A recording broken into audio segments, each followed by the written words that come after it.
अनमोल विचार जे तुम्हाला रिलॅक्स, शांत करतील. माणसाचा स्वभाव हा थोडा तिखटच असावा, कारण गोड लागणारा ऊस लोक चावून खातात, पण तिखट लागणारी मिरची खाण्याची कोणाची हिंमत होत नाही. तुमचा स्वभाव मिरचीसारखा तिखट असेल तर कोणी तुमच्या नादाला लागणार नाही. आजकाल साधा भोळा आणि गोड स्वभाव असणाऱ्या माणसाचा लोक फायदा उचलतात. आपल्या स्वभावात तिखटपणा असू द्या, कणखरपणा असू द्या, लोक हिशोबात राहतील. जे मिळालं नाही ते चांगलं नव्हतं, जे मिळालं आहे ते चांगलं आहे आणि जे मिळणार आहे ते चांगलंच असणार आहे असा तुमचा दृष्टिकोन असेल तर तुम्ही नेहमीच समाधानी आणि आनंदी राहाल. काही वेळ एकांतात घालवल्यानंतर जाणवतं की आपल्याजवळ आपल्याशिवाय असं कोणी नाही. कोणाच्या तरी भावना दुखावणं, कोणाच्या तरी भावनांशी खेळ करणं हे कर्ज घेतल्यासारखं आहे, जे कधी ना कधी व्याजासकट फेडावं लागतं. तुमच्या जवळची माणसं तीच असतात जी तुमच्या आवाजावरून तुमच्या सुखाचा आणि दुःखाचा अंदाज लावतात. पैशाने फक्त राहणीमान बदलते, लायकी बदलत नाही. काही वेळा पुढाकार कुणी घ्यायचा या एका गोष्टीमुळे बरेच प्रश्न अनुत्तरित राहतात.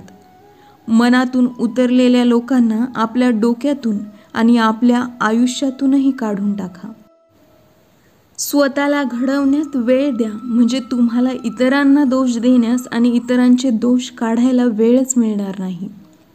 नात्यांना सुंदर चेहऱ्याची आणि सुंदर आवाजाची गरज नसते, त्यांना गरज असते ती फक्त सुंदर मनाची आणि विश्वासाची.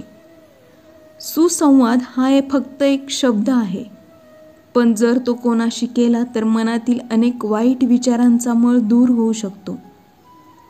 टीका करणारी व्यक्ती समोरच्याला तर बदनाम करू शकते, पण स्वतःला सज्जन बनवू शकत नाही. सवडीने आणि आवडीने बोलणाऱ्यांमध्ये फार फरक असतो. यशस्वी माणूस होण्यापेक्षा उपयोगी पडणारा माणूस व्हा, तुम्ही नक्कीच यशस्वी व्हाल. काय चूक होऊ शकते याची भीती बाळगण्यापेक्षा जे होईल त्या बाबतीत सकारात्मक राहा आणि कामाला सुरुवात करा. एखाद्या कामाचा किंवा एखाद्या गोष्टीचा प्रमाणापेक्षा जास्त विचार केला तर ते काम करण्याची आपली इच्छा नष्ट होते. आयुष्याबद्दलची इतर कोणाचीही व्याख्या तुम्ही स्वीकारू नका. तुमचं आयुष्य आहे, तुमचं स्वतःचं असं वेगळं मत असणार आहे आणि ते कायम असू द्या.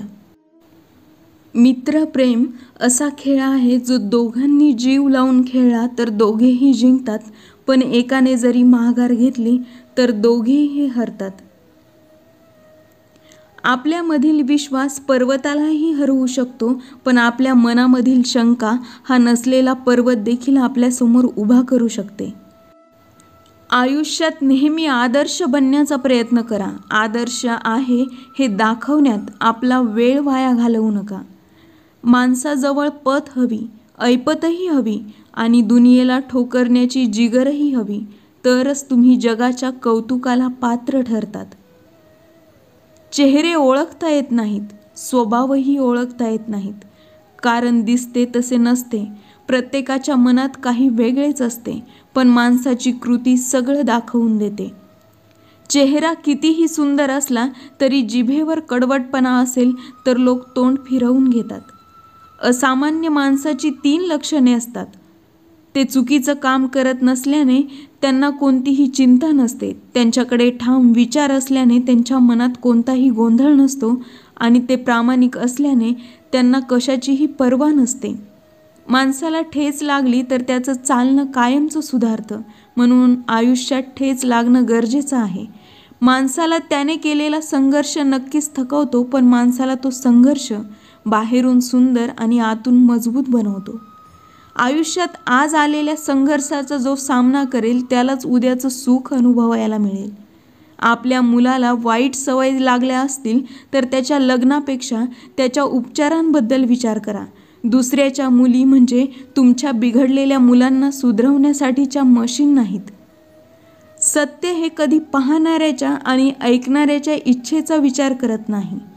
ते जसं असतं तसं समोर येतं, अगदी उगवत्या सूर्यासारखं प्रखर. आयुष्यात सगळं काही मिळतं, पण आपण जे शोधत असतो तेच मात्र मिळत नाही. शोध कार्य काही थांबत नाही आणि आयुष्याच्या अंतिम क्षणाला लक्षात येतं की आपण जे बाहेर शोधत होतो ते तर खरं आपल्या आतच होतं, ते म्हणजे समाधान. एखाद्या गोष्टीची किंमत ही दोनच वेळेस कळते. एक म्हणजे जेव्हा ती गोष्ट आपल्याला मिळत नाही आणि दुसरं म्हणजे जेव्हा ती गोष्ट आपल्यापासून हरवते.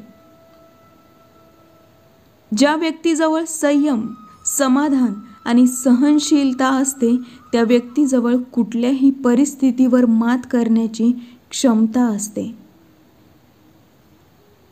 बरं चाललंय आयुष्यात आपण कोणालाही सांगू शकतो, पण खरं काय चाललंय आयुष्यात ते फक्त जवळच्या माणसाला सांगू शकतो. उगाच कडवटपणा येत नाही स्वभावात माणसाच्या. गोड स्वभावाचा त्याने कुठेतरी तोटा सहन केलेला असतो. आनंद त्यांना नाही मिळत स्वतःच्या स्वार्थासाठी जे जगतात. आनंद त्यांना मिळतो जे दुसऱ्याच्या आनंदासाठी स्वतःच्या आयुष्याचे अर्थ बदलतात. रानावनात एकटं फुललेलं फूल जसं कुणाच्या कौतुकाची वाट न बघता फुलतात, त्याचप्रमाणे तुमची कष्ट प्रामाणिकपणे चालू ठेवा. कौतुक करणारे तुम्हाला शोधत येतील. मूर्खाला अक्कल देणं म्हणजे नास्तिकाला प्रसाद देण्यासारखं आहे. ना तो प्रसाद फळाला येतो ना अक्कल. हक्काचा मुक्काम मिळवण्यासाठी वाटा अनोळखीच्या असोत वा ओळखीच्या असोत, प्रवास हा आपल्यासाठी अनिवार्य आहे. चिता मेलेल्या माणसाला जाळत असते तर चिंता जिवंत माणसाला जाळत असते. शर्यतीत धावताना अर्ध्या रस्त्यावर थांबणाऱ्यांना कधीच यश मिळत नाही. ऊर्जा कायम ठेवा, कामाची भूक कायम ठेवा. कोणत्याही गोष्टी अर्धवट सोडू नका. स्वतःची चूक स्वतःला कळली की बरेच प्रश्न सुटतात. आयुष्यात जबाबदारी आणि कर्तव्याच्या बेड्या हातात असल्या की माणूस थकला तरी चुकत नाही. चूक आपल्या आयुष्याचे एक पान आहे, पण नाती आपल्या आयुष्याचं पुस्तक आहे. गरज पडली तर एक चुकीचं पान फाडून टाका, पण एका पानासाठी अख्खं पुस्तक गमावू नका. आपण कसे बोलावे यासाठी कुठलाही क्लास किंवा वर्ग नसतो, पण आपण कसं बोलतो, आपल्या बोलण्याची पद्धत काय आहे यावरून मात्र आपला क्लास नक्की ठरतो. व्हिडिओ आवडला असेल तर लाईक आणि शेअर करायला विसरू नका आणि चॅनलला सबस्क्राईब करायला विसरू नका. पुन्हा भेटूया नवीन एका व्हिडिओमध्ये.